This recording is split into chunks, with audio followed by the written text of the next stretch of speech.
अस्सलामुअलैकुम।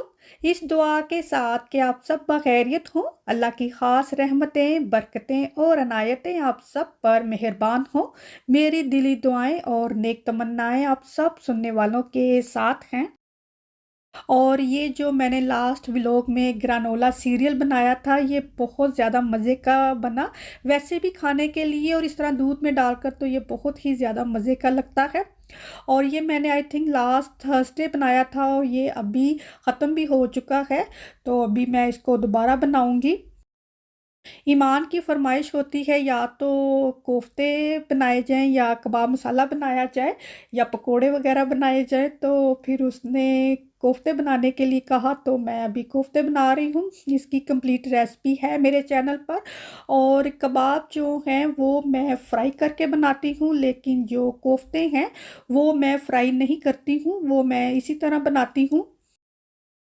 खाना जो है वो मैं हर वक्त नहीं बनाती रहती या मैं एवरीडे खाना नहीं बनाती। मिसाल के तौर पर अभी जैसे ये मैंने कोफ्ते बनाए हैं, जिस दिन ये कोफ्ते बनाए उस दिन खाए और दूसरे दिन खाए और तीसरे दिन तक भी पड़े हुए थे, लेकिन तीसरे दिन मैंने थोड़ा सा कुछ और साथ इसके खाना बना लिया।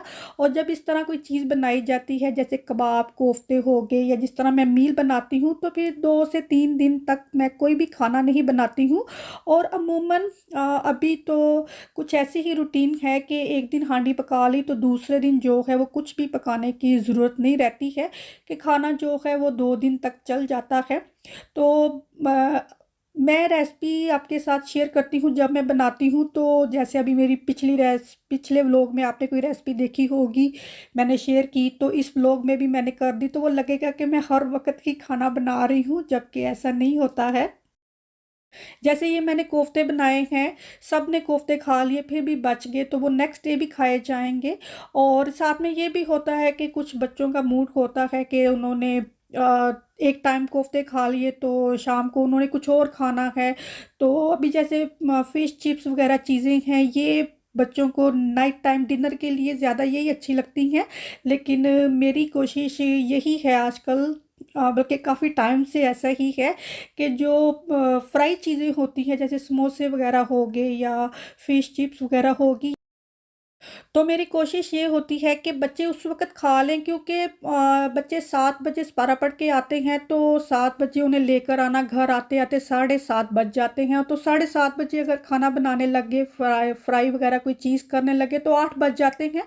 तो फिर उसके बाद 9 बजे तक सोने चले गए, तो इतनी लेट जो है वो तली हुई चीज़ें अच्छी नहीं लगती। तो दोपहर के वक्त जो है वो समोसे वगैरह, या समोसे हर वक्त नहीं बनते हमारे घर में, ये भी मैं बता दूं।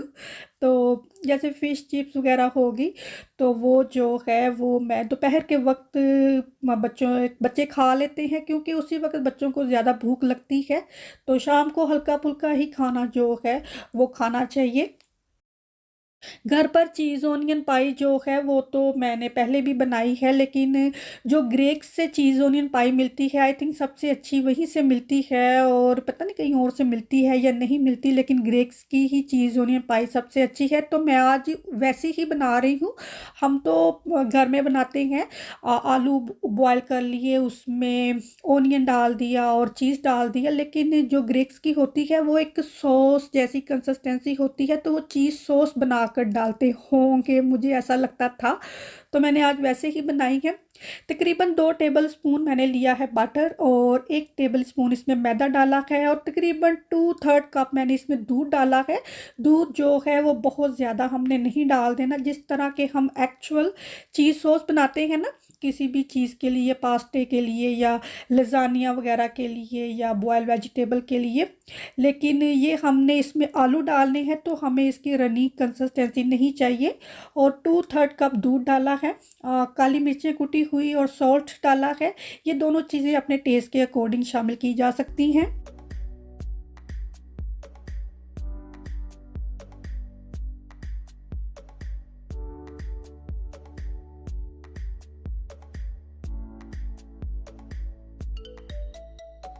दूध डालकर इसको अच्छे से मिक्स करना है ताकि एक तो इसमें लम्प्स ना बने और दूसरा इसमें थोड़ा-सा बॉयल आए। जब बॉयल आएगा तो चीज़ जो है वो भी मैंने तकरीबन 2/3 कप के बराबर ही डाला है, ये 2 हैंडफुल डाले हैं।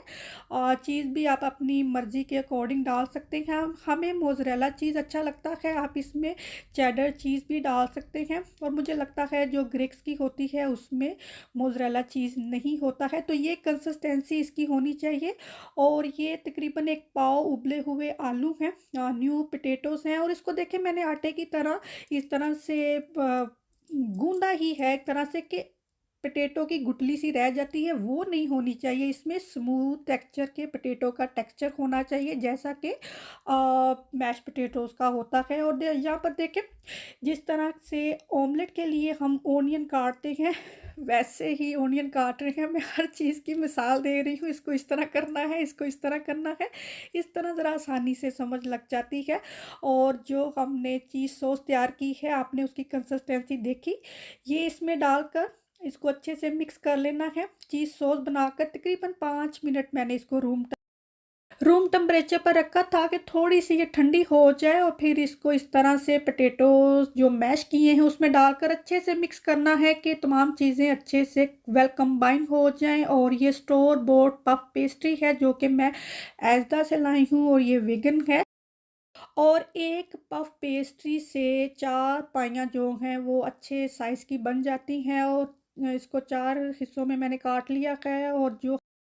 और जो फिलिंग हमने तैयार की है चीज़ ओनियन पाई की वो इसमें डाल देनी है। और यहाँ देखकर आपको अंदाज़ा हो सकता है कि जो पहले चीज़ ओनियन पाई मैं बनाती हूँ उससे इसका टेक्सचर जो है वो डिफरेंट है और ये ग्रेक्स जैसी है। जब बच्चों ने खाई तो उन्हें ये लगा ही नहीं कि ये घर पर बनी हुई है, ये बिल्कुल ग्रेक्स की चीज़ एंड ओनियन पाई जैसा इसका फ्लेवर था। जो वैसे बनाते हैं वो भी सही होती है लेकिन वो एक डो जैसी उसकी कंसिस्टेंसी है जो उसकी फिलिंग की है। तो पोटैटो बॉयल करके जब इसकी फिलिंग करते हैं तो वो वैसी नहीं होती है। इस तरह जब बनाई है तो ये बिल्कुल वैसी ही टेक्सचर भी और टेस्ट भी इसका बिल्कुल वैसा ही था। पफ पेस्ट्री के ऊपर उसका टेम्परेचर भी लिखा होता है तो उसी टेम्परेचर और टाइम के अकॉर्डिंग इसको मैंने बेक किया है और तकरीबन 1 मिनट ये एक्स्ट्रा बेक हुई है तो उससे इसका कलर देखें कितना डार्क हो गया है। और क्योंकि इसकी डो सी कंसिस्टेंसी थी तो थोड़ी सी ये बाहर निकल आई है जिसको काट कर आप नीट एंड क्लीन कर सकते हैं। अगर इसको सर्व करना है तो बच्चों ने बड़े खुश होकर खाई। दुआ को वीकेंड पर शौक चढ़ गया कि मुझे मेहंदी लगाई जाए तो फिर उसको मेहंदी लगाई मैंने।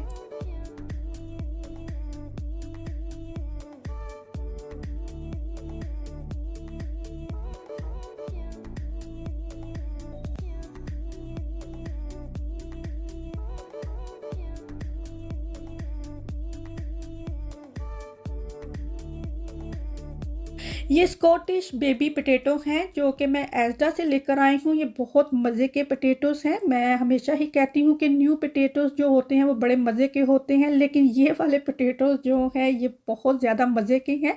ये हम एस्डा से लेकर आए हैं। मैंने आलू की टिक्कियाँ बनाई इन पोटैटो से, वो इतनी क्रीमी और इतना रिच फ्लेवर था कि वैसे ही खाई गई टिक्कियाँ। और फिर मैंने इसके समोसे बनाए वो भी बहुत मज़े के बने।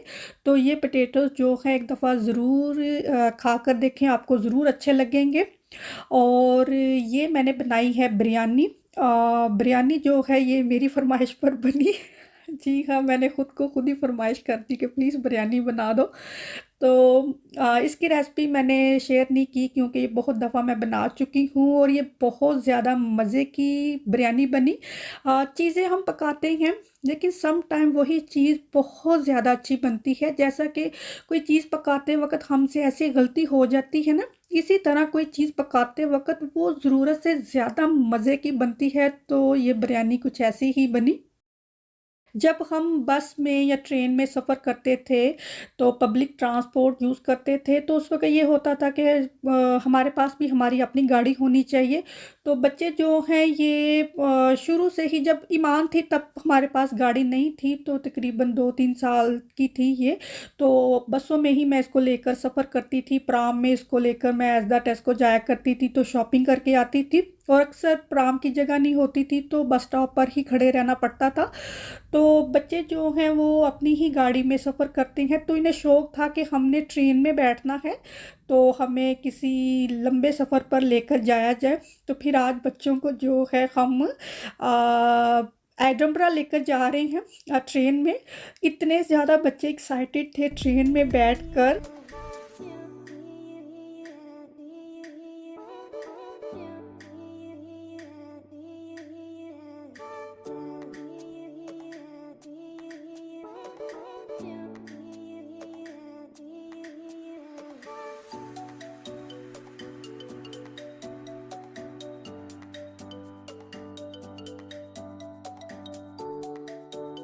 मैं अपने बाकी बच्चों की जैसे वीडियो में शामिल कर लेती हूँ तो वो कुछ नहीं कहते, लेकिन जब मैं फ़जर की कोई भी इस तरह से तस्वीर या वीडियो अपने व्लॉग में डालती हूँ तो उसे गुस्सा चढ़ जाता है, प्लीज़ मेरी मत शामिल किया करें। तो फिर उससे पूछ कर ही मुझे उसकी वीडियो वगैरह जो है अपने व्लॉग में डालनी पड़ती है, तो उसे बिल्कुल भी अच्छा नहीं लगता। सफ़र जो था वो तकरीबन जब हम गए हैं उस वक़्त थोड़ा लंबा सफ़र था, काफ़ी स्टॉप पर रुकी ये, तो मैं भी अपने हेडफ़ोन ले आई, तो ईमान भी, तो फ़जर अपने हेडफ़ोन लेकर नहीं आई, तो वो यहाँ पर बैठी ना अभी यही अफ़सोस कर रही थी कि मैं क्यों नहीं लेकर आई, मैंने पहले उठाए फिर मैंने वापस रख दिए। तो मैंने कहा तुम हर बात जो है मुझसे बार-बार पूछती हो, तो तुमने ये क्यों नहीं पूछा? कहती मेरे ज़हन में ही नहीं रहा कि हमने तो ट्रेन का सफ़र एन्जॉय करना है।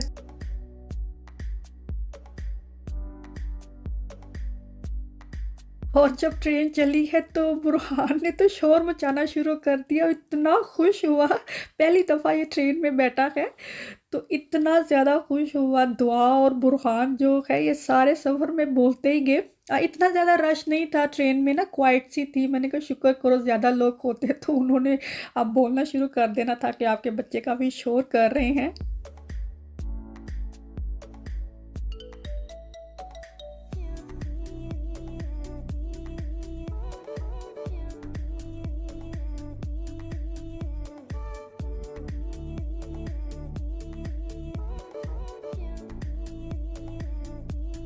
सफ़र तो काफ़ी लंबा था, जैसे कि तकरीबन 1 घंटे का था जब हम गए, तो काफ़ी स्टॉप पर रुकी, ये काफ़ी लंबा था सफ़र, काफ़ी एन्जॉय किया हमने। तो घर बैठे रहते हैं तो पता नहीं चलता, बाहर निकले हैं तो ऐसा लगता है सारी दुनिया ही सफ़र कर रही है, सबने ही ट्रेन में बैठना है, इधर से उधर सबने ही जाना है। अ, अमूमन हम गाड़ी में ही जाते हैं, एडनबरा हम पहले भी गए हुए हैं। तो अपनी गाड़ी में आप उस तरह से एन्जॉय नहीं करते, या क्या कह सकते हैं इसको, कि जहाँ जाना है गाड़ी कभी इधर खड़ी कर लो, कभी उधर खड़ी कर लो, पार्किंग ढूँढनी पड़ती है। लेकिन इस तरह ट्रेन में उतरे हैं तो बाहर निकल गए हैं और फिरते रहे हैं। यहाँ पास ही एडनबरा कैसल था, तो वहाँ तक हम पहुँचे जो काफ़ी ऊँचाई पर था, तो चल-चल के जो है हम थक गए। ये है एडनबरा कैसल, जो कि बहुत ही अच्छी जगह है। इसके अंदर भी चले जाते हैं, इसकी टिकट होती है, मेरे हस्बैंड गए भी हुए हैं, लेकिन हमारा ये था नहीं, स्केड्यूल नहीं था कि हम इसके अंदर भी जाएँगे, क्योंकि टाइम नहीं था। हम आफ्टरनून निकले थे एडनबरा जाने के लिए, जो मेन टारगेट था वो सिर्फ़ ट्रेन में सफ़र करने का था। तो यहाँ काफ़ी अच्छा लगा, काफ़ी ऊँचाई पर है, पूरा ही शहर दिखाई दे रहा है। और यहाँ खड़े होके थोड़ा-सा ऐसे डर सा लग रहा था, क्योंकि ये बस थोड़ी-सी ही दीवार सी थी।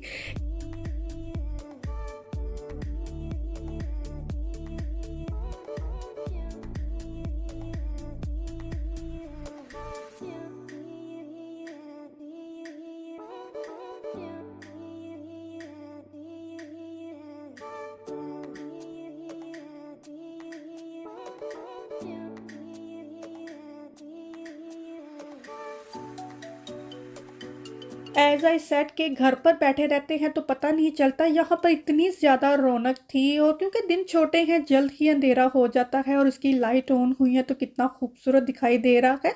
तो इतनी रौनक थी यहाँ पर, इतने ज़्यादा लोग जो हैं वो बाहर निकले हुए हैं, तो काफ़ी ज़्यादा बहुत एन्जॉय किया हमने। अगर हम अपनी गाड़ी में आते तो हमने इस तरह एन्जॉय नहीं करना था, क्योंकि यहाँ पर पार्किंग का भी बड़ा मसला होता है। ऐसी जगहों पर जाके आपको पार्किंग ढूँढनी पड़ती है। पार्किंग एक्चुअल है तो ठीक है, लेकिन वहाँ पे आपको टिकट लगानी पड़ती है, तो वो चीज़ भी आपको देखनी पड़ती है। अमूमन स्ट्रीट पार्किंग ही होगी इसके आसपास, या हो सकता है कोई और भी हो, हमें इतना पता नहीं था। तो हम फ्री हैंड होकर आए थे कि हमने ट्रेन में सफ़र करना है, तो जैसे मर्जी फिरते जाओ। तो काफ़ी इंजॉय किया हमने।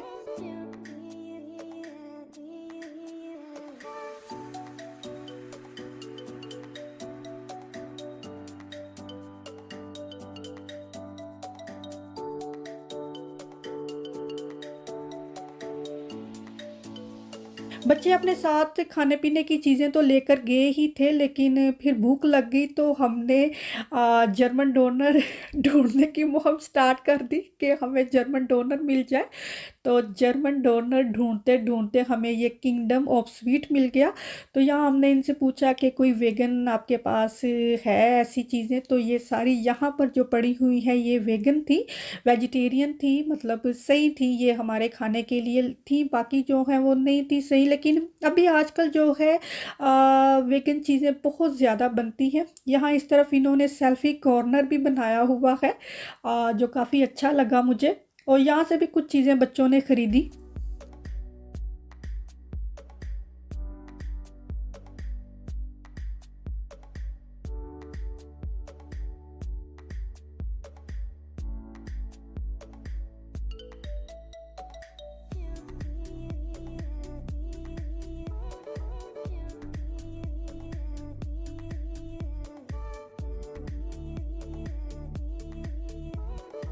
हम जर्मन डोनर ढूँढ रहे थे लेकिन हमें मैकडॉनल्ड मिल गया, तो फिर वहाँ से बच्चों ने हैप्पी मील लिया जो कि वेजिटेरियन ही था। वो वेजिटेबल पैटीज़ सी थी, डिप थी वो बच्चों ने खाई। और अमूमन हम मैकडॉनल्ड नहीं जाते, हमें बहुत साल हो गए हैं हम मैकडॉनल्ड नहीं खाते हैं, लेकिन बच्चों को भूख लग रही थी तो वहाँ से हमने सिर्फ़ जो वेजिटेरियन हैप्पी मील था बच्चों का वो लिया। यहाँ पर एक बुक शॉप थी, वहाँ से ये इमरान खान हमारे जो एक्टिव प्रेसिडेंट हैं पाकिस्तान के, उनकी ये बुक बाय की वहाँ से। ये ट्राम बच्चों को बहुत ही अच्छी लगी कि हमारे शहर में ये क्यों नहीं है, तो हमारे शहर में हो तो हम भी इसमें बैठकर सफ़र करें। तो ये काफ़ी प्यारी लग रही थी, क्योंकि हमारे शहर में है नहीं तो इसीलिए हमें थोड़ी यूनिक लगी। और फिर तकरीबन हम 3-4 घंटे वहाँ पर फिर लिए और फिर वापसी भी हमारी जो है वो ट्रेन में ही थी। काफ़ी इंजॉय किया हमने ये सफ़र। बच्चे काफ़ी टाइम से ही कह रहे थे कि हमने ट्रेन का सफ़र करना है, लेकिन कुछ था नहीं कि कब जाएंगे। तो बस ऐसे ही मेरे हस्बैंड ने कहा कि आज हम शाम को जो है आफ्टरनून हम लोग एडनबरा जाएंगे। तो वो इतना प्लान नहीं किया था, शायद इस वजह से बहुत ज़्यादा इंजॉय किया। बहुत ज़्यादा प्लान कर कर भी आप कोई काम करें ना तो वो इतना अच्छा नहीं होता है। तो बस यहीं तक है मेरा ये आज का भी व्लॉग। आई होप आपने भी ये एडनबरा की जर्नी इंजॉय की हो। अगर इंजॉय की है तो एक थम्स अप बटन ज़रूर प्रेस करें। अगर अभी तक मेरे चैनल को सब्सक्राइब नहीं किया तो इसे फ़ौरन सब्सक्राइब कीजिए। अपना और अपनों का बहुत सारा ख्याल रखें। अल्लाह हाफिज़।